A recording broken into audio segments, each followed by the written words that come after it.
મુખ્ય અનુભવના 4 પ્રકાર છે.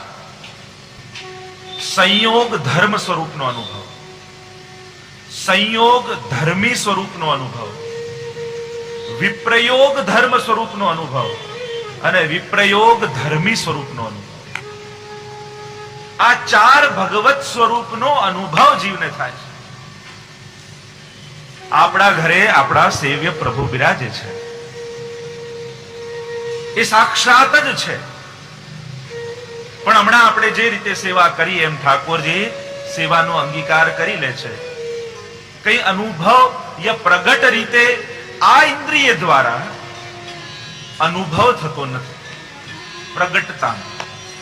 પણ આપણને પ્રગટ અનુભવ નથી થતો એનો અર્થ એ નથી થતો કે એ પ્રગટ નથી.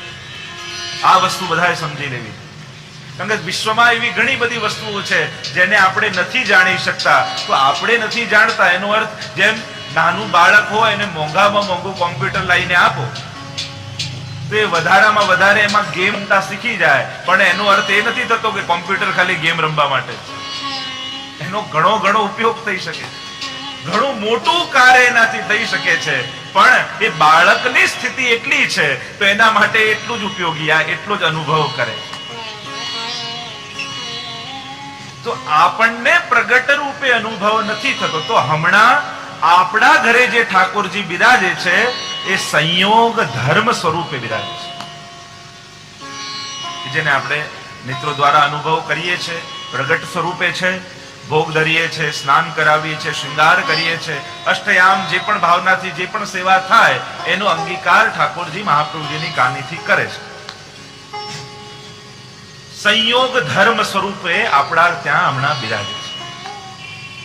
પણ સેવા કરતા કરતા દરેક ભક્તની અંદર એવી ભાવના હોય છે કે હું ધરું ને ઠાકોરજી આરોગ્ય તો ઠીક છે, પણ એ આજ્ઞા કરે ને એ હું સિદ્ધ કરું તો મારી ભક્તિની તૃપ્તિ થાય.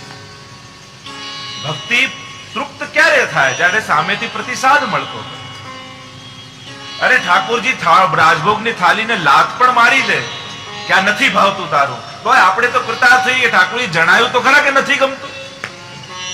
આપણા માટે તો એ કૃપા છે. તો સંયોગ ધર્મ સ્વરૂપની સેવા કરતા કરતા હૃદયમાં તાપ પ્રગટ થાય અને એક ક્ષણ એવી આવી જાય કે સાક્ષાત ઠાકોરજી કંઈક આજ્ઞા કરે, કંઈક અનુભવ જતા. તો એ છે સંયોગ ધર્મ સ્વરૂપની અંદર બિરાજતું સંયોગ ધર્મી સ્વરૂપનો અનુભવ. આપણા ઘરે જે ઠાકોર બિરાજે છે એ સંયોગ ધર્મ સ્વરૂપે બિરાજે છે, પણ એમની અંદર સંયોગ ધર્મી સ્વરૂપ બિરાજે છે. અને એ પ્રગટ થઈને સ્વાનુભાવ જતા હોય છે. અને જો સ્વાનુભાવ ઘણાને ઘણી વાર જો સ્વાનુભાવ 2 કલાકનો હોય કે ક્ષણનો હોય. ઘણી વાર આપણને ઠાકોરજી આગળ એમ લાગે આ ઠાકોરજી મંદ મંદ મુસ્કાન કરી રહ્યા છે, આજ પ્રભુને ગમી નથી રહ્યું, આજે નારાજ છે પ્રભુ, આજ પ્રભુ જાણે આ આજ્ઞા કરી રહ્યા છે. અને 2 ક્ષણ માટે રોમાંચ થઈ જાય આપણા દેહમાં, નેત્રો ગદગદિત થઈ જાય, રોમાંચ થવા લાગે, અશ્રુપાત થવા લાગે. તો ભલે 2 ઘડી માટે થયો હોય, 2 સેકન્ડ માટે થયો હોય, પણ એ સ્વાનુભાવ તો છે ક્ષણિક. હવે સ્વાનુભાવ 2 કલાકનો હોય કે ક્ષણનો હોય, પણ દરેક સેવા કરનારને ક્યારેક સેવા કરતા કરતા આવો રોમાંચનો અનુભવ જરૂર થયો હશે. તો સેવા કરતા કરતા સંયોગ ધર્મી સ્વરૂપે સ્વાનુભાવ ઠાકોરજી જતા કે આ ઇન્દ્રિય દ્વારા આપણે પ્રભુને જોઈ શકીએ, માણી શકીએ. આ નેત્ર દ્વારા દર્શન થાય, આ કર્ણ દ્વારા એમની વાણી સંભળાય, આ હસ્ત દ્વારા એમના શ્રીઅંગનો સ્પર્શ કર્યો હોય એવો સુકોમલતાનો અનુભવ થાય. તો એ સંયોગ ધર્મી સ્વરૂપનો અનુભવ. હવે સ્વાનુભાવ થયો, પણ થોડી ક્ષણો બાદ પુનઃ ઠાકોરજી સંયોગ ધર્મી સ્વરૂપ ધર્મ સ્વરૂપે બિરાજી ગયા. અને ઠાકોરજીની સેવા કરી અને તાપ હૃદયમાં થયો કે પ્રભુ આવો અનુભવ ફરી ક્યારે કરાવો. આપણે કોઈ બેઠકજીમાં જઈએ, એવો કોઈ મહાપ્રભુજીની કૃપા થાય, એવો અનુભવ થાય, કોઈ પણ સ્થાને જ્યાં પણ અલૌકિક હોય, થોડી ક્ષણનો એવો રોમાંચ થાય, વ્રજમાં જઈએ અને પાછું આપણને થાય કે હે પ્રભુ, આવી કૃપા પુનઃ ક્યારે થશે? અને હૃદયમાં એના માટે તાપ પ્રગટ થાય. તો હૃદયમાં રહેલો આ તાપ, પુનઃ એવા અનુભવની ઈચ્છા રૂપી તાપ, એ વિપ્રયોગ ધર્મ સ્વરૂપનો પ્રભુનો અનુભવ છે.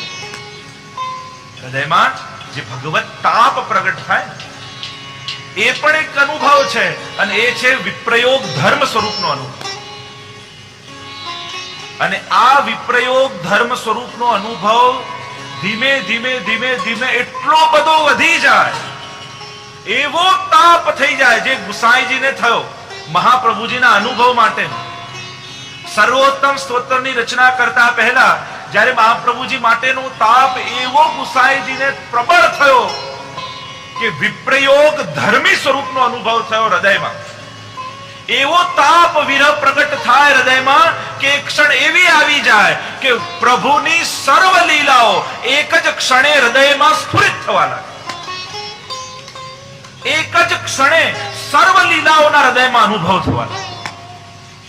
જેટલી પણ લીલાઓ થઈ હોય, મહાપ્રભુજીનો ગુસાઈજીને એવો તાપ થયો કે 108 નામ દ્વારા શ્રી મહાપ્રભુજીએ જે પણ લીલા કરી હતી એ નામ, રૂપ, ગુણ એ બધાનો એક જ ક્ષણે એક સાથે અનુભવ થયો.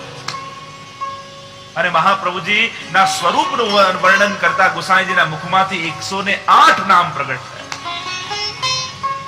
તો એ જ રીતે આ તો બહુ પરમ કક્ષાની જ્યાં આપણે પહોંચવાનું છે એની વાત છે. વિપ્રયોગ ધર્મી સ્વરૂપનો અનુભવ.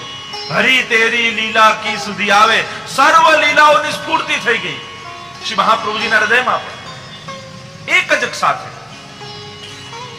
વિપ્રયોગ ધર્મી સ્વરૂપનો જ્યારે અનુભવ જીવને થાય ત્યારે આ લીલાઓ વાંચવી ન પડે, કલ્પનાઓ ન કરવી પડે, અનુમાન ન કરવું પડે, ભાવનાઓ ન કરવી પડે. આપણી અંદર જ આ બધી લીલાઓ સ્ફુટ થાય, સ્ફુરિત થાય, અને બધી જ લીલાઓના અનુભવ એક સાથે આ ચિત્તમાં આનંદ રૂપે પ્રગટ થાય. પ્રગટ લીલા જના, સાક્ષાત આ લીલાઓના દર્શન થવા લાગે, એના રસનો હૃદયમાં અનુભવ થવા લાગે. તો આમ જ ગુસાઈજી પ્રભુ ચરણની એવી કૃપા ગોપાલદાસજી પર થઈ, વિપ્રયોગ ધર્મી સ્વરૂપનો અનુભવ થયો અને સંયોગ ધર્મી સ્વરૂપનો અનુભવ થયો. જેમ દ્વિદલાત્મક ભાવ છે તો બંને દલ ફલ રૂપે અનુભવ થયા.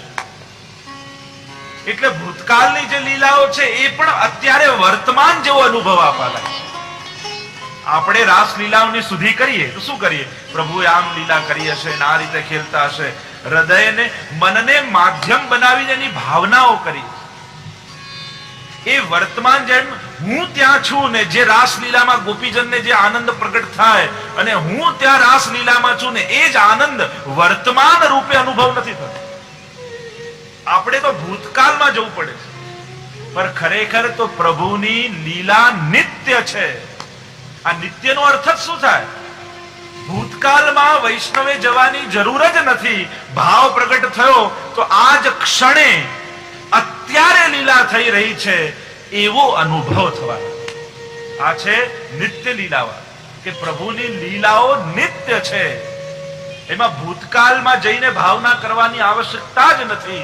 વર્તમાનમાં અહીંયા તમે જે ક્ષણે છો એ જ ક્ષણે આ લીલા જાણે આજે જ થઈ છે એવો અનુભવ થાય. તો ગોપાલદાસજીને પણ એવા જ અનુભવ થયા છે. મહાપ્રભુજીના કુટુંબનું પણ છેલ્લા આખ્યાને ગાશે છે કે સાતે લાલજી ને એમના લાલજી બધાનું વર્ણન આવશે. અને મહાપ્રભુજી પ્રગટ થયા એનું વર્ણન છે, ગુસાઈજી પ્રગટ થયા અને એ સમયે કેવું વાતાવરણ થયું એનું વર્ણન આવ્યું. અરે ભગવાને સૃષ્ટિ પ્રગટ કરી, નિત્ય લીલા ધામ બનાવ્યું એનું વર્ણન.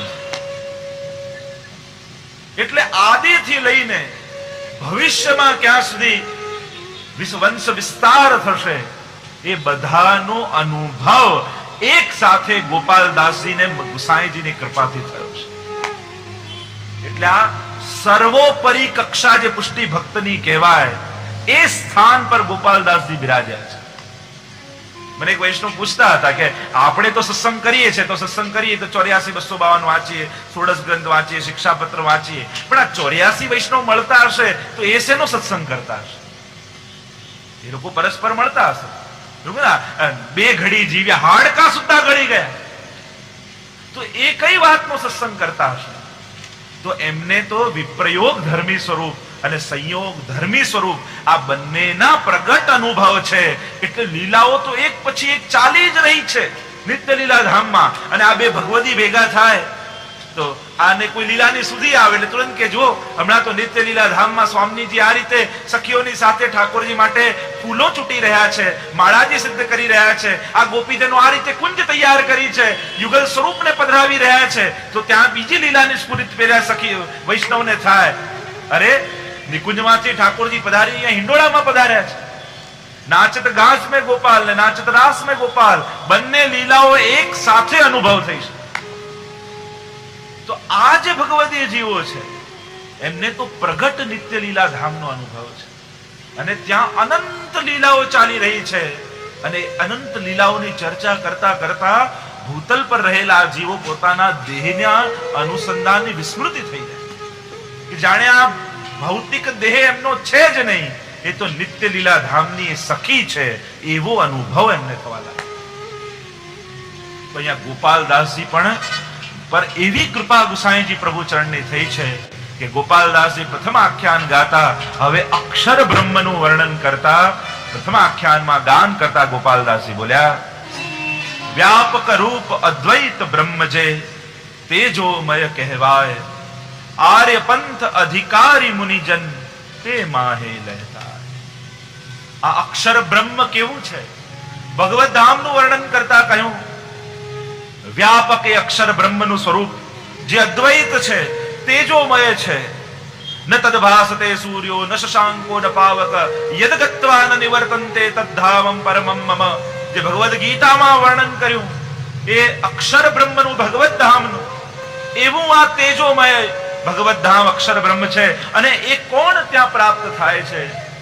આર્ય પંથ અધિકારી મુનિજન તે માહે લય થાય. જે આર્ય પંથ, જે વેદોક્ત વિધિને માની એવા જીવનારા મુનિજનો, એ આ અક્ષર બ્રહ્મને પ્રાપ્ત થાય છે.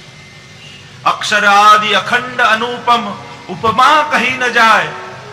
એની ઉપમા કહી શકાય એમ નથી, એને સમજાવી શકાય એવું નથી, એવું આ અક્ષર બ્રહ્મનું ધામ છે. અને વેદો પણ અસ્તિ વસ્તુ સહુ કો મળી બોલે, નિગમ નેતિ નેતિ ગાય. વેદ પણ જ્યાં ન ઇતિ કહે છે, હજી પૂર્ણ નથી થયું, હજી બસ નથી થયું, એવું આ કે જેનું વર્ણન થઈ શકે એવું નથી, એવું અક્ષર બ્રહ્મનું એ ભગવત ધામ. પણ કેવું છે? નિર્ગુણનો નિર્દેશ અટપટો, રસના સી પેરે કહી. અને જે નિરાકાર હોય, નિર્ગુણ હોય, એને આ જીભ દ્વારા કેમ કહી શકાય? કારણ કે એના માટે કઈ આકાર જોઈએ, રૂપ જોઈએ, વર્ણ જોઈએ. તો અહીંયા તો કેવું અક્ષર બ્રહ્મ છે? રૂપ, વર્ણ, વપુ, દૃષ્ટ પદાર્થ ત્યાં એકો નવલે. એ તો નિરાકાર છે. કારણ કે મૂળ રૂપે પણ સાકારની વ્યાપકતા એ જ નિરાકાર છે. એટલું વિરાટ છે કે એને કોઈ માપી શકતું નથી, એને કોઈ જોઈ શકતું નથી. તો રૂપ, વર્ણ, વપુ, દૃષ્ટ પદાર્થ ત્યાં એકો નવ લઈએ.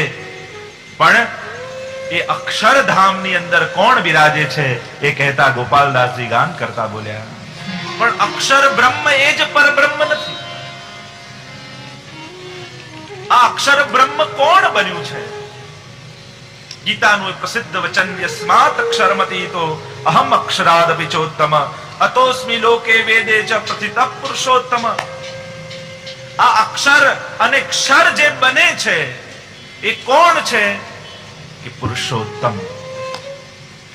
આપણે કોની ભગવત સેવા કરીએ છીએ? કે પુરુષોત્તમ, કે જે આ બધું રૂપ લે છે. તો પુરુષોત્તમ જે છે તે થકી પુરુષોત્તમ અળગા. તો આ 9 વર્ષના ગોપાલદાસજીને કેવી ગૂઢ વેદાંતની વાતોનું જ્ઞાન અહીંયા પ્રગટ થયું. જો ભગવદ ગીતા પણ સમજવા જેવી છે. દરેક હિન્દુ માત્ર ભગવદ ગીતા જ્યાં સુધી નહીં સમજો ત્યાં સુધી આખો કોન્સેપ્ટ ક્લિયર નહીં થાય ધર્મનો. ઘણી વાર લોકો કન્ફ્યુઝ રહે કે આ હિન્દુ ધર્મમાં આટલા બધા ભગવાન નથી. ભગવાન તો એક જ છે. બાકી બધી તો સૃષ્ટિ સંચાલનની ભગવાનની વ્યવસ્થા છે. મૂળ ગ્રંથોને વાંચો. ઘણા બહુ પાકા પુષ્ટિ માર્ગી થઈ જાય ને, કેવા ગીતાજી તો બધું મર્યાદાનો ગ્રંથ કે પુષ્ટિ માર્ગનો નહીં. અરે ભાઈ, મહાપ્રભુજી સ્વયં કહે છે, વેદા શ્રી કૃષ્ણ વાક્યાની વ્યાસ સૂત્રાણી ચૈવહી સમાધિ ભાષા વ્યાસ સતત પ્રમાણમ ચતુષ્ટયમ. 4 પ્રમાણ ગ્રંથો જે આપણા મહાપ્રભુજી સ્વીકાર કર્યા. વેદા શ્રી કૃષ્ણ વાક્યાની, જે ભગવદ વાણી છે ભગવદ ગીતાની, તો પ્રમાણ ગ્રંથ. શાસ્ત્રાર્થ પ્રકરણ જે મહાપ્રભુજી રચ્યો, સમગ્ર ભગવદ ગીતાને સમજાવી. તો ભગવદ ગીતા જીવ સમજે તો આખું કોન્સેપ્ટ ક્લિયર થાય હિન્દુ ધર્મનો. કઈ રીતે ભગવાન આખી સૃષ્ટિનું સંચાલન કરે છે. ભગવાન તો એક જ છે, એકમ સદ્વિપ્રા બહુધા વદંતી. પણ બાકી બધી તો ભગવાનની આ સૃષ્ટિ સંચાલનની વ્યવસ્થા છે. અનેક દેવી દેવતાઓ ભગવાને પ્રગટ કર્યા છે, કારણ કે આનું સંચાલન થઈ રહ્યું છે. અને દરેક જીવ, જો એક વસ્તુ સમજો, બધા જ લોકો ભગવાનને ભજવાના અધિકારી નથી. આ જેટલી સૃષ્ટિમાં છે એ બધાનો અધિકાર કઈ ભગવત ભક્તિનો નથી.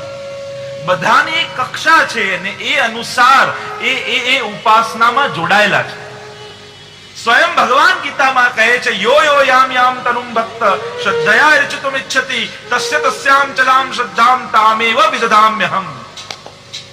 જે દેવતાને ભજે છે એમાં એની શ્રદ્ધા હું દ્રઢ કરી દઉં છું, કારણ કે એ જ ભક્તિનો અધિકારી છે. બધા જ જીવો ભગવાનની પરમ ભક્તિ કરે એના અધિકારી નથી. તો દરેક પોતાની કક્ષા અનુસાર પોતાના ઈષ્ટની ભક્તિ કરે છે. પણ ભગવાન કહે છે કે એ દેવતામાં એની ભક્તિ હું દ્રઢ કરું છું. પણ પોતાનો જીવ દેખાય કે આ તો મારો જીવ છે, તો પાછા ભગવાન એમ કે સર્વ ધર્માન પરિત્યજ્ય મામ એકમ શરણમ વ્રજ અહમ ત્વામ સર્વ પાપેભ્યો મોક્ષયિષ્યામિ મા. પોતાના અધિકારનો જીવ દેખાય તો કે તારું કામ નથી, સર્વ ધર્માન, તું બધું છોડ, તારા માટે તો હું બેઠો છું. ત્યારે ક્યાંય ફાફા મારવાની જરૂર નથી. તું આ બધું ગત જન્મોમાં કરી ચૂક્યો છું. તું પહેલેથી 12th પાસ થઈને આવ્યો છું, એટલે તારે સીધું કોલેજમાં જ બેસવાનું છે. એટલે તારે પાછું કેજી થી સ્ટાર્ટ કરવાની જરૂર નથી. તું મારો જીવ છું, તો તારા માટે હું બેઠો છું.